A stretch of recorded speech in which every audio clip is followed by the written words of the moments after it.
I'd like to begin the conversation and turn it over to Senator McSally. And thank you very much, Senator, for all your support for businesses on the Capitol Hill. And thank you for your time today. Yep, I hope you're healthy. This is a new normal we have here, where we're engaging with each other on video calls and conference calls. I hope everybody is well who's tuning in. I know this is an unprecedented challenge. I never would have imagined, as we were finishing up 2019 and the strong economy and everything we were looking forward to in 2020, that we'd be in this situation that we're dealing with a global pandemic, that people have been asked to stay home, that businesses are, shut down in order to save other people's lives. And it's just this unprecedented challenge. I know there's a lot of fear and uncertainty. It's all understandable. We all have fear for our loved ones. We all have loved ones who are in the vulnerable category, who are either older or have underlying health conditions, or some on the call have them themselves. And there's a lot of uncertainty with this new disease and how it impacts people and fear for lives. And there's also a fear for livelihoods. Many of you who are listening in who have poured your heart and soul and life savings into, creating your small business and put everything into it. And now it's all on the line. And I can only imagine, I talk to small businesses every single day, the challenges that you're facing as we're dealing with this pandemic. I will just say, I know we have some tough days ahead, but we will get through this together. I think it's important for us to be hopeful and unified, but very clear-eyed with the challenges we have in front of us. We're learning more and more about the virus every single day. And we'll hopefully learn soon whether the heat impacts it. And I know with the heat wave we're having right now and the record heat, we can only hope, although the scientists will tell us, whether that's actually going to impact it, to give us a little bit more time. We're buying time here, right, to develop treatments, to develop vaccines, to provide healthcare capacity and PPE and hospital beds and everything for our frontline healthcare heroes. We've asked to all do this selflessly, but I know that means there's people up and down my street who are living paycheck to paycheck who now have nothing coming in. Putting food on the table, being able to pick up your prescription drugs. Now this becomes a real dire situation for a lot of people with other health threats and implications, both physical and mental, that come with that. So we're all in this together. We're going to get through it. Our focus has been, or my focus has been, as we sprung into action to try and get relief on the way, immediate cash, just get it out the door. Federal government is not fast, generally. Federal government and fast are usually not in the same sentence. And so we were looking for mechanisms to get cash out the door in what we knew was going to be an imperfect way. If you're asking the federal government to figure out exactly how many families need the $1,200 or need the $3,400 for a family of four, who's working, who's not working, that would have taken like 5 years. So it was just like, hey, blunt force, get those, I don't call them stimulus checks, but everybody thinks of them. That's what they think about. Get those out there, get people to be able to get food on the table, pay their rent, just hunker down. And then immediate cash out to small businesses. This is the lifeblood of our jobs in our community, as you all know. And we wanted to make sure that you all survive to get to the other side. And in that, when we looked at different options to get that cash out the door, again, we knew that the perfect is the enemy of the good. Speed really matters here, right? Because every day is a day that you might be going under if you can't hang in there. So getting that money out quickly, not having everybody line up for a government program. Like, as I share some of the objectives we had here, if we had every individual impacted lining up for government unemployment, if we have every small business lining up to a government agency, then everything was going to get bogged down. So we're looking for existing infrastructure out there. Financial institutions were the one we chose. Again, not perfect. We certainly have seen some challenges, but just get it out there. Use every bank and credit union and Square and PayPal and just get money out there as quickly as possible. And we wanted to keep employers and employees connected to each other to the max extent possible. This is another really important objective. There's psychological reasons, there's societal reasons, there's health insurance reasons, there's ready workforce, vetted and trained. There's, we're going to get through this as a team and a family, like many small businesses, even if you're not working. I know this has been hard for people to understand when we say, like, no, we know you had to lay them off, but we want you to bring them back on the payroll, even if they have no work to do. We'd rather you take advantage of the PPP, pay them, hunker down together, get through this, get on the other side, than having them lining up for unemployment. And then you're having to find a workforce again fresh when it's time to move forward, which we will be doing. So anyway, that has been our approach. So we've put over I mean, we put close to now $3 trillion out there, and I know there's some concerns about how we're going to deal with this in the future. This is sort of mortgaging, Right. But we had to do it. We couldn't afford not to do it. Right. Also leveraging other things with the Fed and the Treasury. We're talking about like $9 trillion sort of being able to be put into the system so that the economy didn't fully collapse. So I know there's serious challenges. I'm happy to answer any questions you all have. Honored to be able to partner with you today. We're all in this together. We're going to get through it. I go back to D.C. on Monday, and we'll keep fighting to make sure we get out of this thing and get back to thriving, which I know you're all ready to do. Thank you, Senator. And thank you again for joining us. We're going to have some questions come in. Okay. I'd like to turn it over to Ben Blink from the Governor's Ducey's office, and he's been really instrumental in communicating with the mayors during this. On twice a week, we've had meetings over the phone. So, Ben, thank you for joining us today. And can you give us an update on what the latest is in the state of Arizona? Thanks so much, Mayor. I really appreciate it. And thanks so much for your leadership and for Senator McSally's leadership. We really appreciate it over here. As the Senator said, it's been a pretty exceptional more than a month now. I think when Governor Ducey took office, the idea of dealing with a global pandemic was certainly not something any of us expected to be working with. But since the initial emergency declaration, we've issued 26 executive orders out of our office to do the best we can to both support our healthcare workers, our healthcare capacity, small businesses and families, and put us in the best position to succeed from both a public health and from an economic standpoint going forward. So I'll highlight a couple of key priorities that we've been working on over here, and then happy to answer any questions as well. So a couple of quick updates. The first thing that we've really been focusing on from a public health perspective has been increasing our healthcare capacity, especially around testing and personal protective equipment. Originally, that started off with delaying elective surgeries to conserve our personal protective equipment for the response for COVID. We've loosened that now as PPE has become more available and have just recently issued guidance to start those surgeries up again. We've also been taking a lot of steps to ensure that everyone has the maximum access to healthcare and minimizing the exposure, especially our vulnerable populations have to make out of home. So really putting a strong emphasis on telemedicine, ensuring that people can have their procedures and doctor's visits reimbursed when they're talking to their doctors over their computers, just like they would if they were visiting them in person. Regarding testing specifically, I know this is a big question from the state level that a lot of folks have had and continue to have. As Senator McSally and all of us know, testing supplies have been limited across the entire country during this crisis. And originally, the state's been limiting the number of people who have been tested, focusing on our first responders and others because of those limited supplies.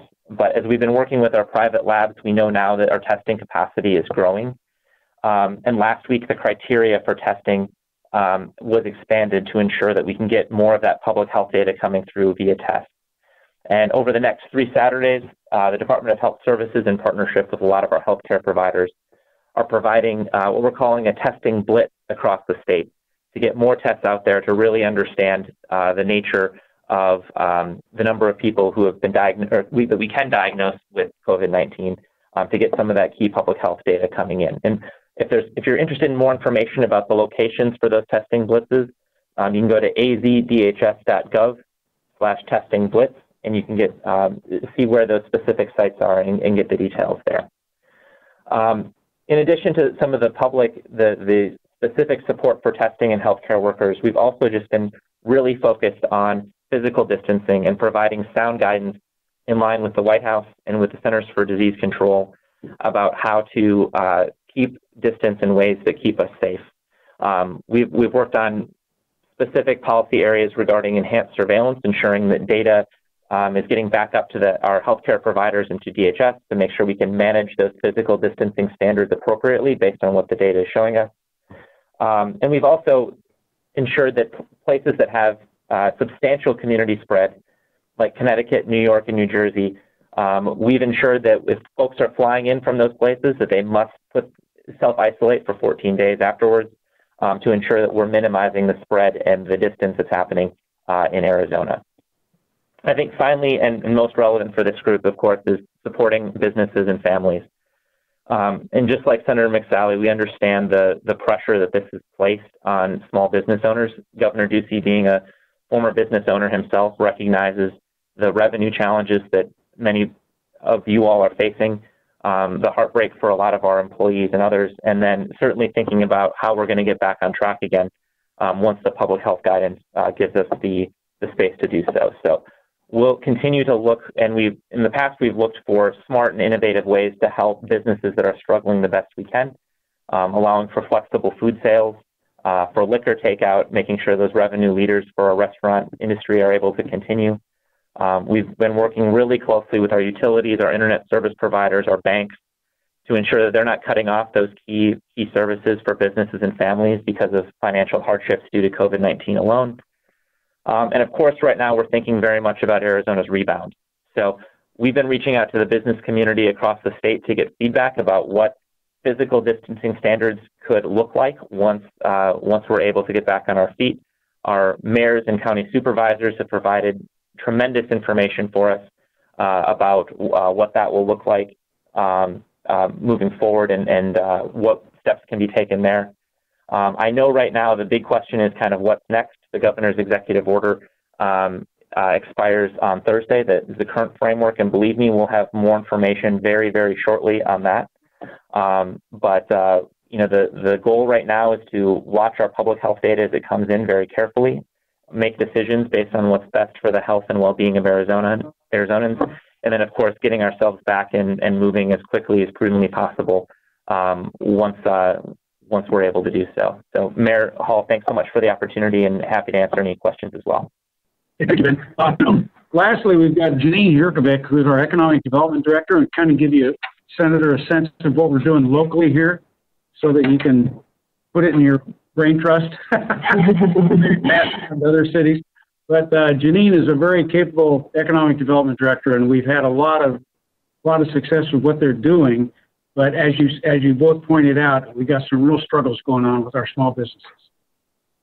So, I guess we want to have Ben. I guess there's a question for Ben. Okay. As a self-employed business owner, I was denied unemployment and was not approved for PPE. And I have not yet get stimulus. What is Arizona doing to help 1099 self-employed persons who must have cash flow to keep operating their business? Unemployment has been a considerable challenge. I think that the inflow of unemployment requests that we have had over the last couple of weeks is unlike anything in history.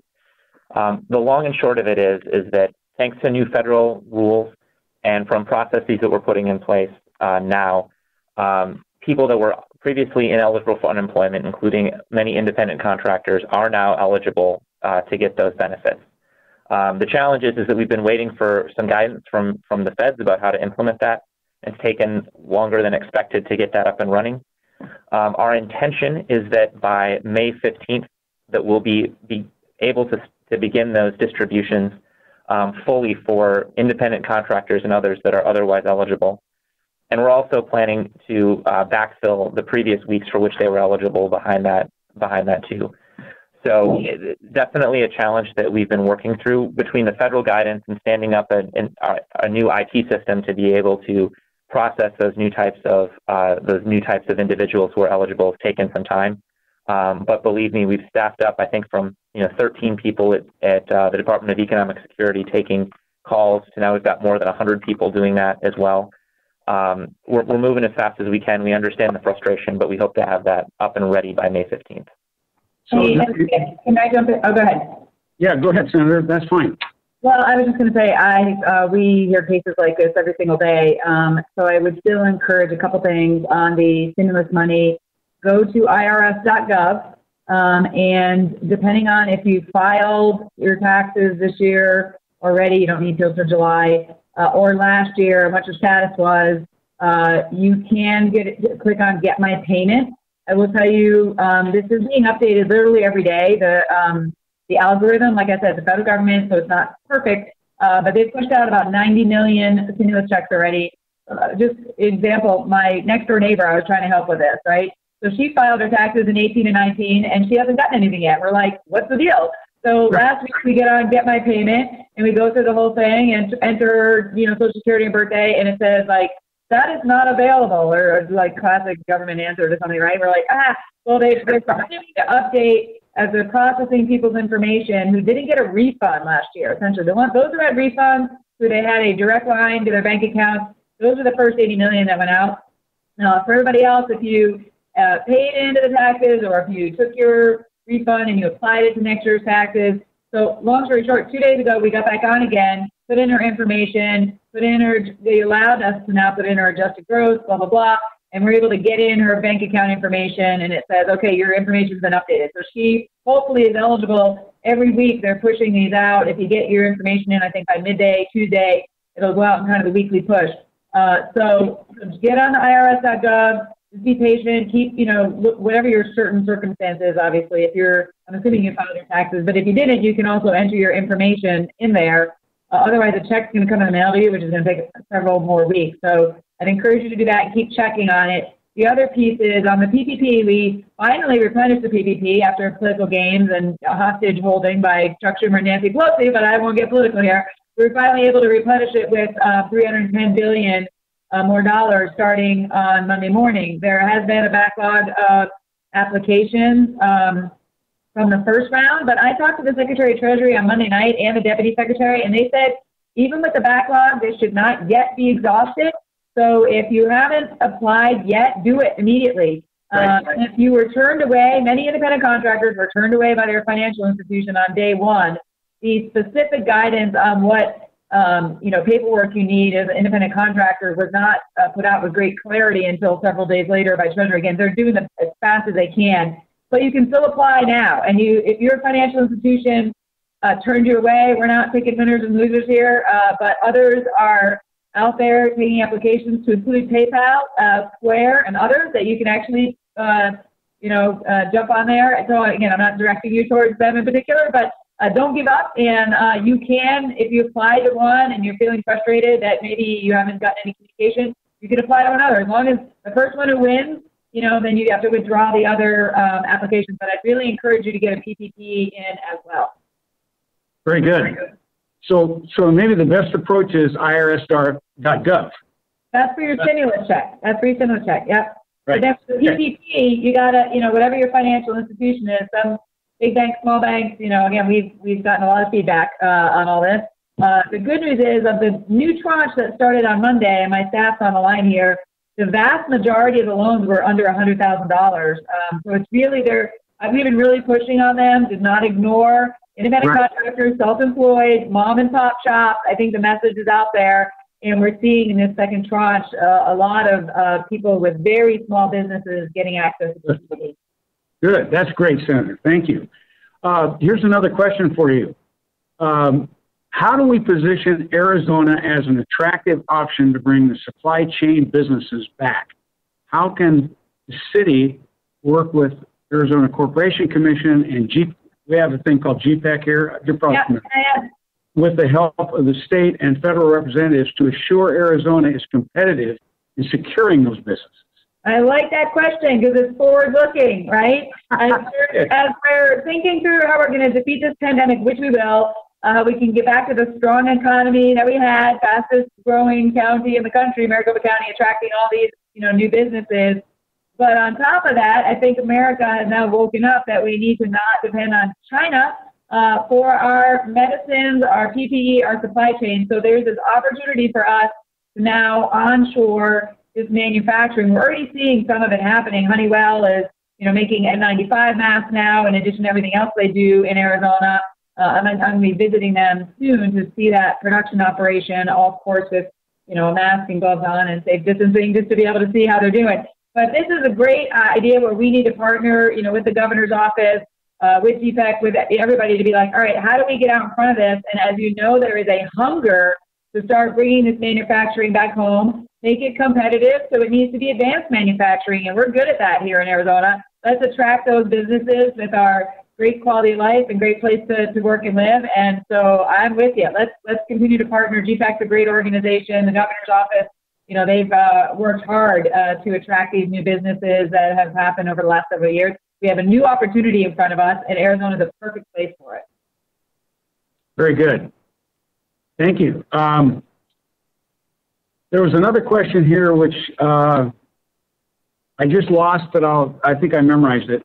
Is it, if I have a business that can't really comply with social distancing, what's the best approach for that kind of business?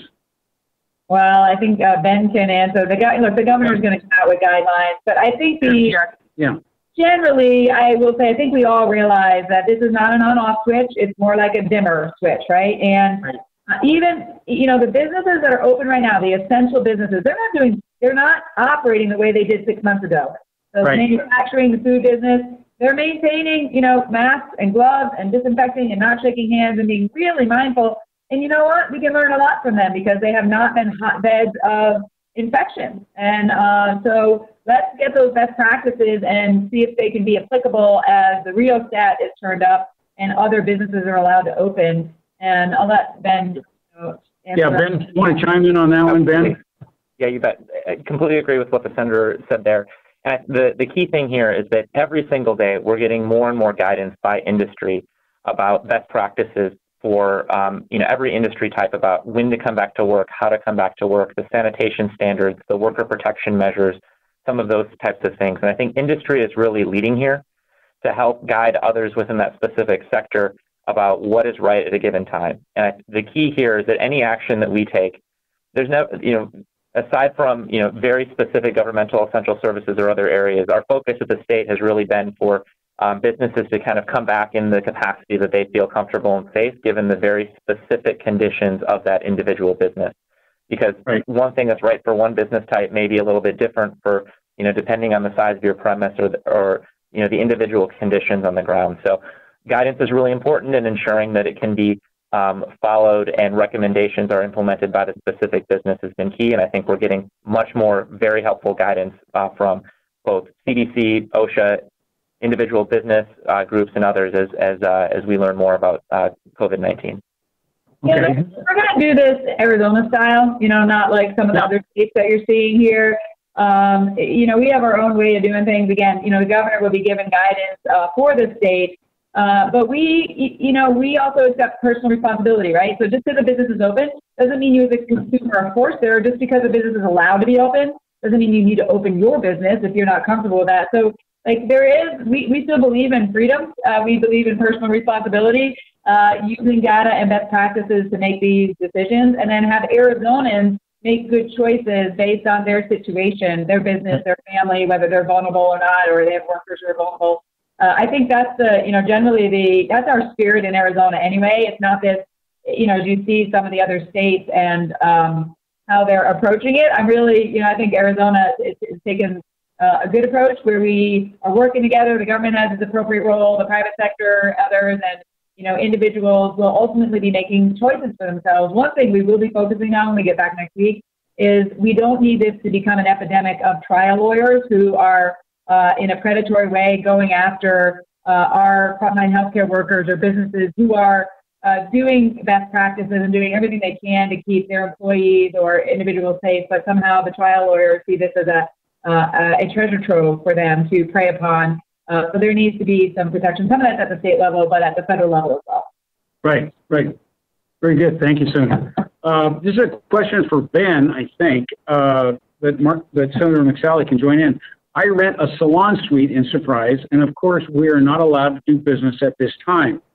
Do I have any protection regarding rent that I was not able to pay the building landlord due to the shutdown?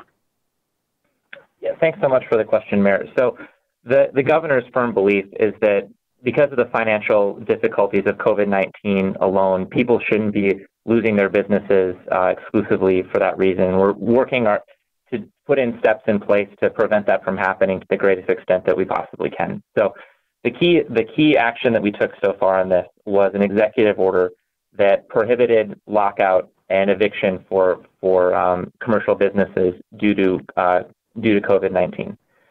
So what this is basically saying is that, we can't change the contracts or things that are in place that way, but we want to make sure that no one's getting locked out just because of the economic circumstances that they're facing because of this. So We're watching this really closely. We've talked to many commercial real estate and landlords and others. We think that most of them are doing the right thing right now and working with their tenants. And we're encouraging tenants to proactively reach out to their landlords if they're not going to be able to make those payments, to get plans in place. And that's been the governor's position this whole time. We certainly think that if there's revenue coming in, we want the businesses who can pay and expect them to be able to pay. But the key step we've taken right now is to ensure that no one's going to get locked out of their business as a result of the financial circumstances of COVID-19 alone. Yeah, and I'll just jump in there on a federal level. You know, our approach has been, because of it, this isn't like a typical economic challenge, you know, or a downturn like we saw in 2008.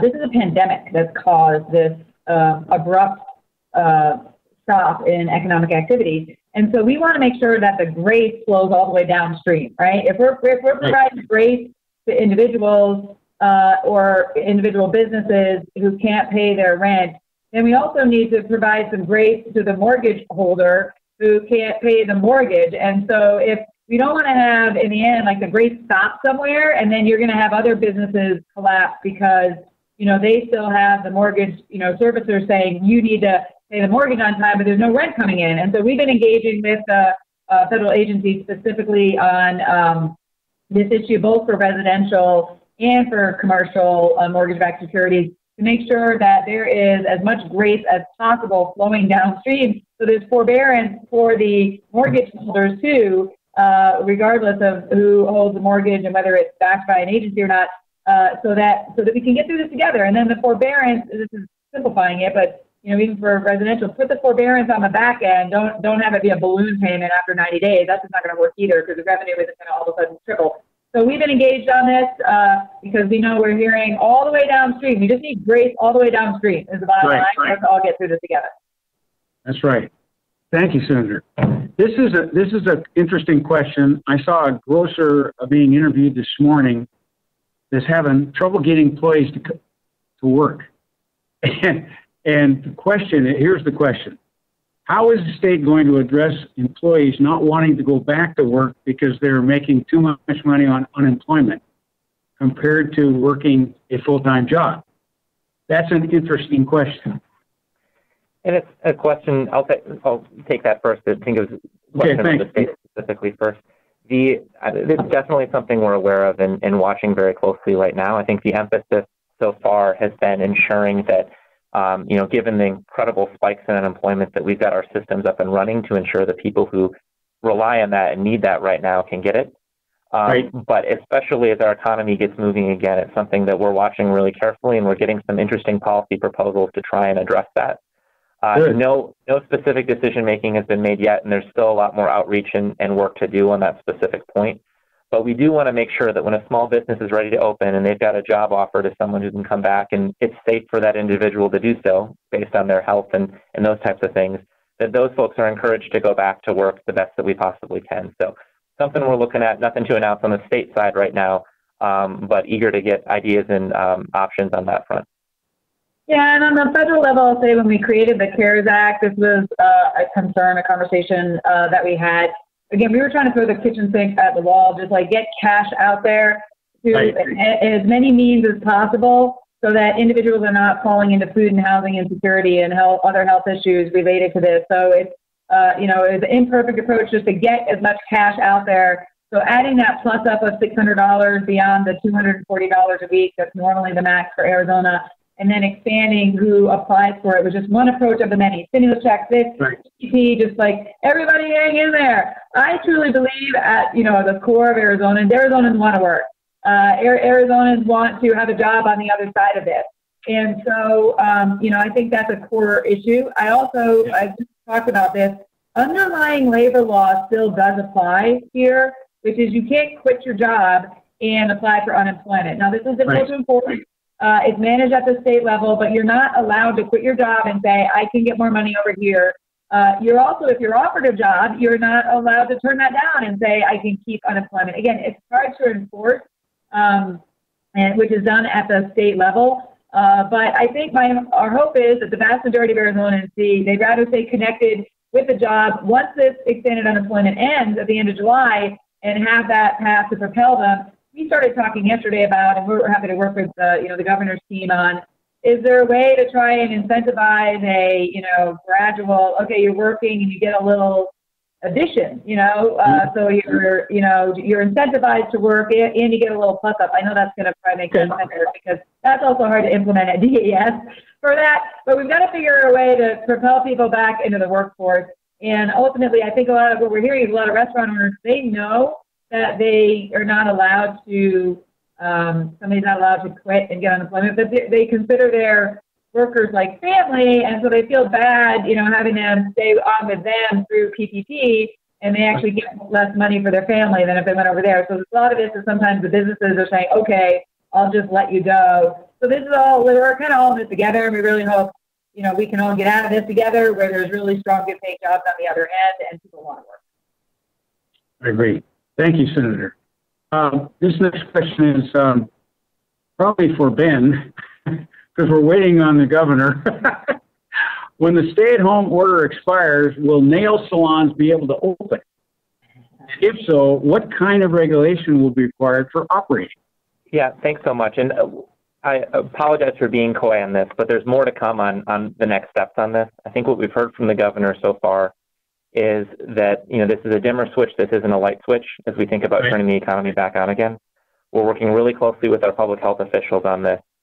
And it is really important to provide clear and consistent guidance about what's expected and for businesses as they get back into the economy again. So again, the CDC and others have provided really helpful guidance. We're getting more industry-specific information. I know that especially along cosmetology lines, there's a lot of industry best practices out there and other guidance that we'll certainly be leaning upon and expecting as things open up again. So sorry about that right now for nothing specific, but more to come very shortly on this.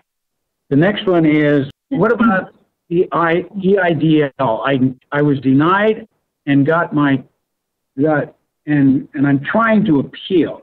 I have contacted and emailed both PDCRECONS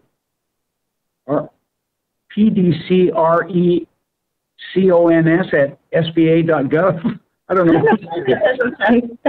and disaster customer service at SBA.gov. Today I have not heard anything. So I have Gordon from my team on the line. Maybe let's get the contact information of that person so we can get more specifics about them, because the economic injury disaster loan, it's a unique loan that's separate from the PPP. Normally it's a traditional loan that for natural disasters, we now have the whole country. Obviously SBA is being jammed with a lot of requests, and a lot of businesses are applying to both. Be careful if you are applying to both, that how do you use the money that you do get, by the way, for anybody listening, could impact how much of the PPP loan is forgivable if you also got access to the EIDL. So there's the EIDL Advance, which is unique to the CARES Act, which was going to provide up to $10,000 per business that doesn't have to be paid back. In the execution of that, however, because so many people applied, the SBA decided that it would only be $1,000 per employee. So I think some independent contractors applied for the EIDL Advance thinking they could get $1,000 and they didn't apply to PPP. So anybody else is listening out there, think about PPP if you did apply for the EIDL Advance. But I can't think of a reason. I'll ask Gordon to answer just generally why you would be denied the EIDL loan. It's a loan, and you have to start paying back until a year from now, and it does provide a low interest rate. So Gordon, what reasons would a small business be denied an EIDL loan? That's a great question. Without knowing too many of the specifics, would say, the underlying SBA 7A, so that's the program that we amended to create the PPP and also amended for the title EIDL. Underlying SBA restrictions would still apply unless otherwise noted or exceptionalized through any guidance or IFR the Treasury and SBA put out. So without knowing the specifics, I can't answer exactly to that. But what I can also say is that, as the Senator alluded to earlier, there's been a significantly high demand for this program. So they have adjusted not only the formula, but also reduced the limits that traditional EIDL applicants would normally be approved for. However, even in the instance, though, one of the things that the Senator worked on when crafting the bill is for those entities, even if you're denied from the EIDL loan application is denied, you're still eligible for the EIDL Advance grant up to $1,000. So again, I have to take a look at maybe some of the more specifics in this individual case before I answer. I just don't want to make sure we don't get anything wrong.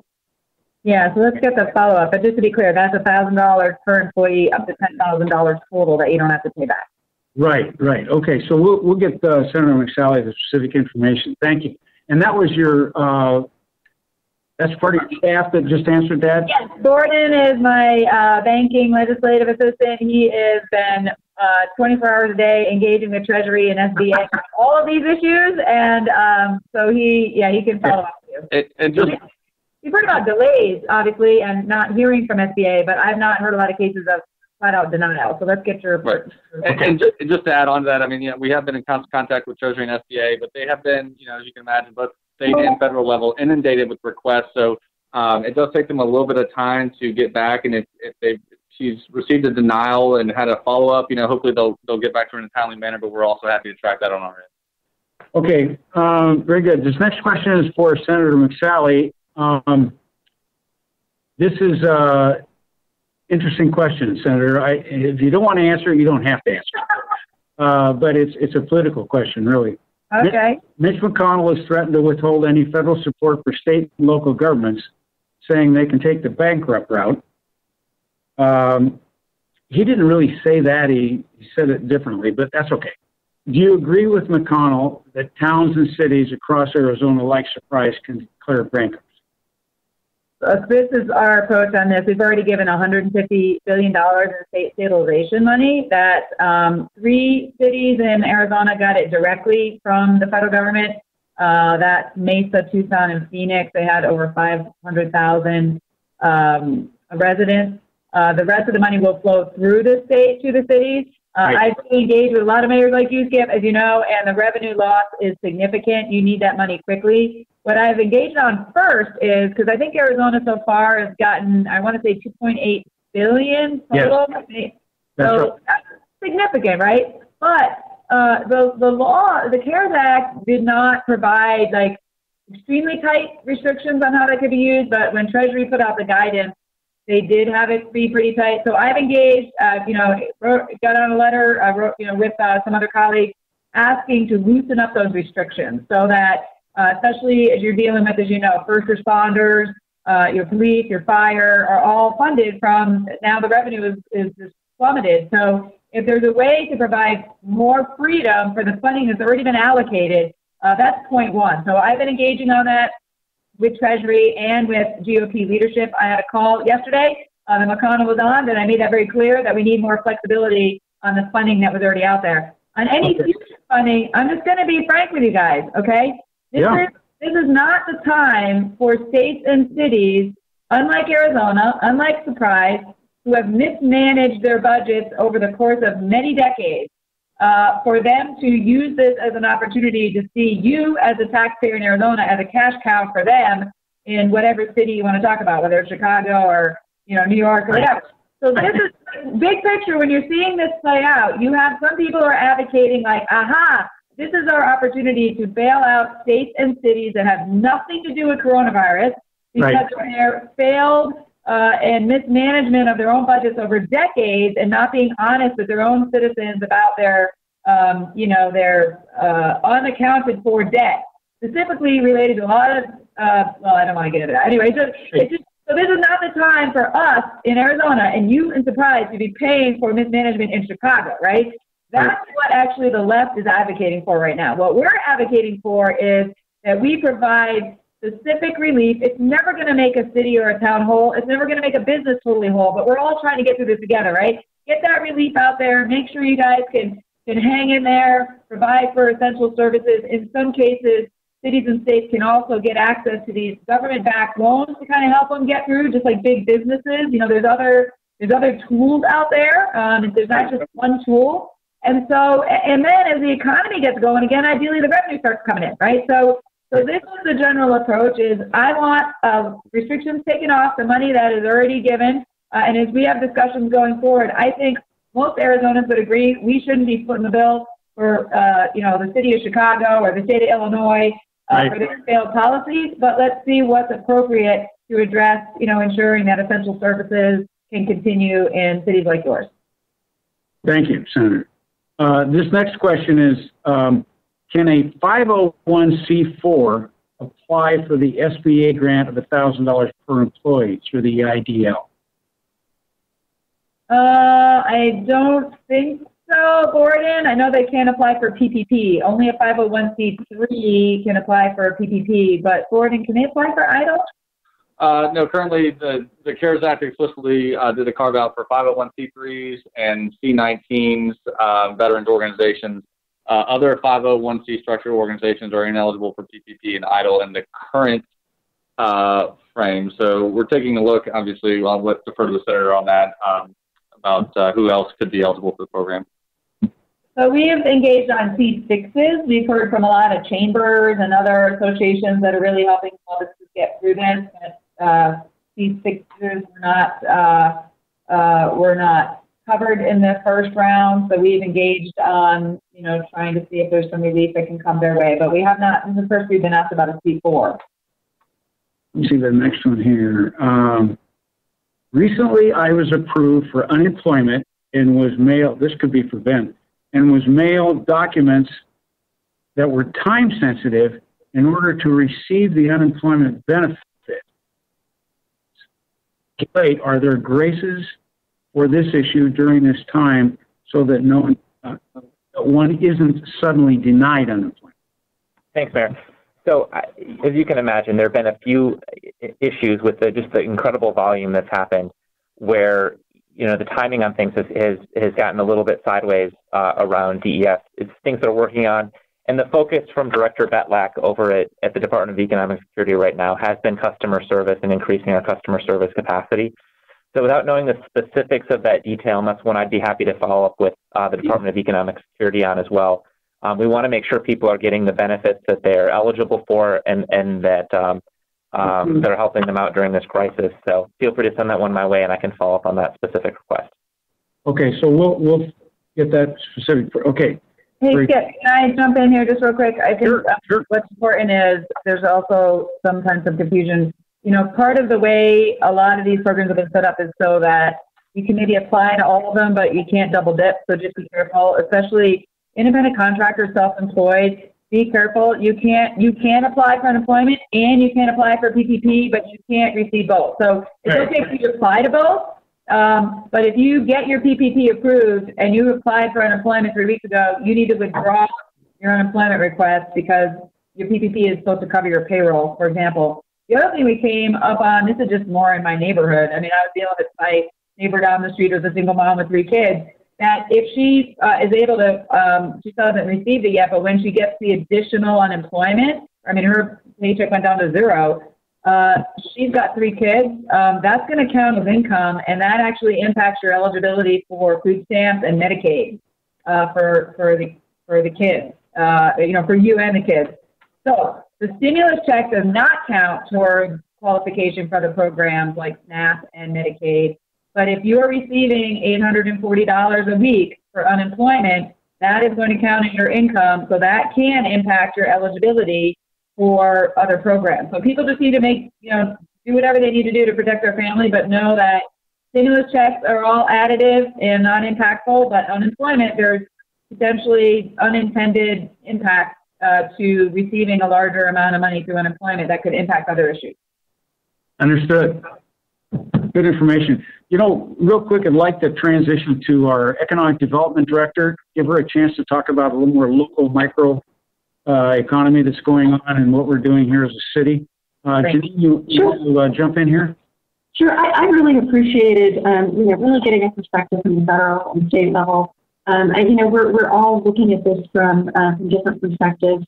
So I just want to say, every approach, every city, every state, every approach is going to be a little bit different because every place is a little bit different. And so I'm excited to talk about our local approach to this. So I've been a resident of Surprise since 2004. I'm a West Valley kid, and I think we've got grit. We're a great community, and we're learning, we're adapting. So I'm going to talk about what I see, just from a local perspective. We're all going to cover differently, and I appreciate all the perspectives. It really helps us. But just to give a visual model, we have local elements of economic recovery here. There are going to be universal elements, of course, that we all have to learn from. We all have to find local. But mainly, I'm going to hit on a few points. I'm going to be as brief as possible. In this presentation, I'm going to move through it as quickly as I can, and it'll be available on the surpriseaz.gov website if you want to read it more or reach out to me. So thank you, Mayor. Thank you, Senator. Thank you, Jen. And thanks the Governor as well for us. So first of all, so just quickly the 5 elements. We start with communication, and this is sort of our path to recovery. And we need to minimize confusion, minimize chaos at the local level. And the best thing we can do is really inform, empower residents, businesses, and leaders to make great choices. And then as we communicate, we move into a mode. So I want to talk about that, but we move into a mode where we started tracking things that were working, things that weren't working, to really give us some indicators of what we could do to actually move the needle. And then once we figured those things out, we started reinforcing them. We're starting to reinforce them. So we're purposeful. We're identifying what works and doubling down. And then finally, there's a point in our recovery process where we have to kind of step back and look at the magic, look at the great things that are happening in the middle of all of this. We have some great businesses that I want to recognize today. And there's just a uniqueness to I think our Arizona character, our West Valley character, that's really, really special. And then finally, again, it's what we're aspiring to, really adjusting and adapting to the new normal. So I won't read everything on the slide, but I just want to talk about really the first thing we did 6 weeks ago when our lives changed. We started handing out banners. So I want to give a shout out. A company in the West Valley made 3 banners available to us. So we have continued that. We've handed out over 250 banners to restaurants, starting with restaurants, but to all businesses to really get the word out. And then the very second thing we did was we just settled and made a plan. We literally did this overnight. So we put a plan together. We wanted the chapters and come to know where our heads were at with all this. And then really the third thing we did, we're a marketing team. We're a sales and marketing team in Chicago. But we shifted gears and we really turned into a business retention and a workforce recovery team. So that's been our new reality for the last 6 weeks. We stood up, again, overnight, we stood up a business recovery website and we became a call center. And but doing that, we learned a lot. We learned about the lending landscape. We learned about the data. And we verified who's in business. So in verifying who's in business, what restaurants are open, we were able to put these lists together and get that to the residents. Because our residents, if they want the comfort, they want to know what's open. They want to help our local businesses. So really empowering our residents is really an important thing to really support our local businesses. There were businesses, for example, just as a side note, that did not have those platforms to deliver, to serve kind of an online process. So on the fly, we're giving them free platforms and free tools to really stand them up. So we, I credit to the leadership at Surprise City Council. We amended the A-frame policy temporarily to help give those businesses more visibility in addition to the banners. And then we've continued to help virtually, and we've partnered as much as we can with some of our marketing partners. So not to belabor it, but the metrics have really been useful for us. So we're able to hear a lot of it's anecdotally, unfortunately, but we're able to hear some of the concerns of businesses. But we're able to also track what's making an impact. Businesses love the banners. Just taking a banner from us, we can have a conversation from you. And so when we talk to 250 to 300 businesses regularly, like we do, we're able to get a lot of great information. So there's a lot of questions about the CARES Act, and I think to speak to the conversation we were having earlier, but a lot of other conversations. What are some creative tools we can use? And for that, from that perspective, I think we've had a lot of, we're able to track some success with respect to our digital footprint. We're able to track people that are downloading our videos, our website. So the Surprise Business Health website, just as an example, when we stood that up, we were able to look a couple weeks later on the Surprise website. It was the #1 by 10, like a factor of 10. It was the #1 most accessed COVID resource. So we know we're onto something, and we're so grateful for the opportunity to help our local businesses. But one area where I think we continue to struggle to get our arms around, we get a little closer, but it's really figuring out who in Surprise, who in the West Valley, who in Arizona is really getting those SBA services. And so we're going to get, we just want to make an impact. So we're trying to get our arms around that. And then finally, you know, the way we track sales tax in the city, it goes to the state, and then we're given that information a couple of months later. So we're looking at tools that can help us accelerate that knowledge a little bit. But again, those are things we're really trying to get our arms around. And from a workforce perspective, you know, we know the workforce has been impacted, and we're just doing everything we can to reduce barriers, to really overwhelm the process. We're doing a Workforce Wednesday social media campaign, you know, highlighting job opportunities, highlighting career training opportunities, even planning for a job fair once this is over. So, you know, another thing we want to emphasize, so we think what the CARES Act is doing is so powerful, it's so important, but this is the part of our recovery where, you know, I think where our team loves to live in is reinforcement. So we're figuring out that what's working, and we get to be Rocky's coach when Rocky's in the corner, and we get to say, you know what, give it all you got, Rocky. Come on, businesses, give them all you got. So I think we're approaching that area. We're giving businesses tools. We want them to know, you know, we hope every Surprise business applies for CARES Act funding. We really do. We hope they're successful. But we want them to know that's not what makes them great. There are so many tools out there that can really elevate who they are and really give them support to survive. So we've got free videos online. We've got free resources right in our business incubator. We've trained up our staff on a lot of the CARES Act assets and a lot of other areas. So we want to be a resource, and you know, and so one of the things that's probably our favorite thing to do is recognize businesses. So again, in the fog of this, good things are happening, and I think we've got to appreciate that. It's the oxygen that makes us keep going and moves us toward that final regeneration of our economy. So just to call out some local businesses, we were so grateful the governor's office did a recognition of locally based Iris USA. They handed out about 20,000 masks to the Arizona frontline healthcare workers. Picadillo Cupcakes, a small local bakery, and they did give masks to our firefighters here in Surprise. But one thing, you know, I want to call out, you know, we want to celebrate people's creativity and ingenuity as small business owners.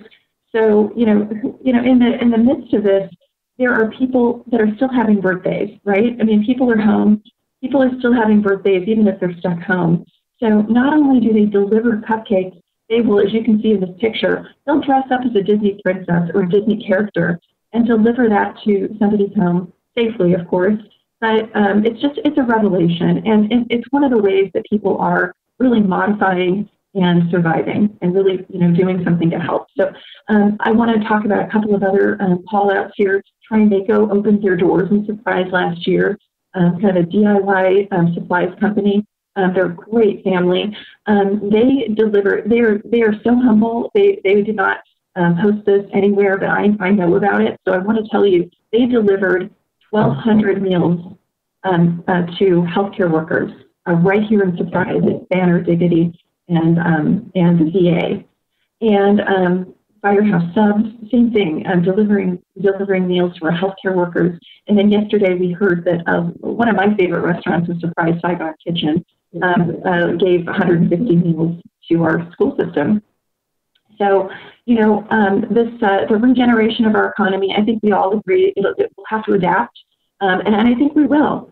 The fundamentals, I think as Senator McSally was saying, the fundamentals here in Arizona are just so strong. I mean, right up until 6 weeks ago, we were just record-breaking in terms of permits underway, amount of construction, commercial activity.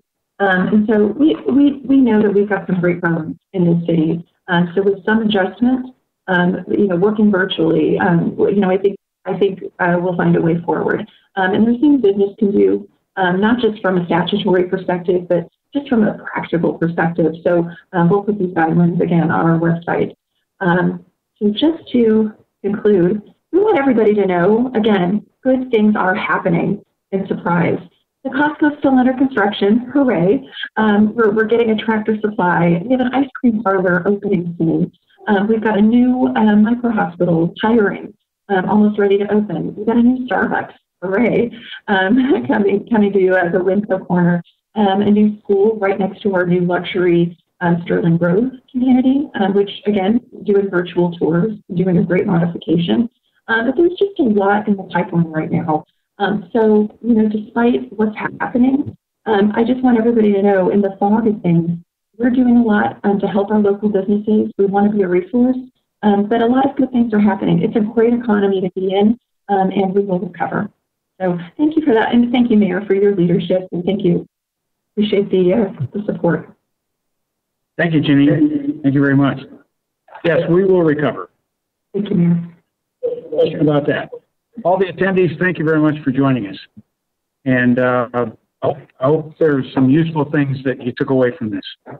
So have a great day. Mayor, this is Gordon Hopkins. Can I just clear from Senator McSally's office? Can I just clear one thing up real quickly? Yes, Gordon. Okay, just wanted to follow up. Sorry, earlier. 501c4s are potentially eligible for EIDL loans. Depends on how they're structured and what sort of business activities they engage in. So just wanted to add that clarifying point before we got off the phone. I apologize. Okay, great. Okay, thank you, Gordon. You bet. Appreciate it. All right, have a great day and stay safe.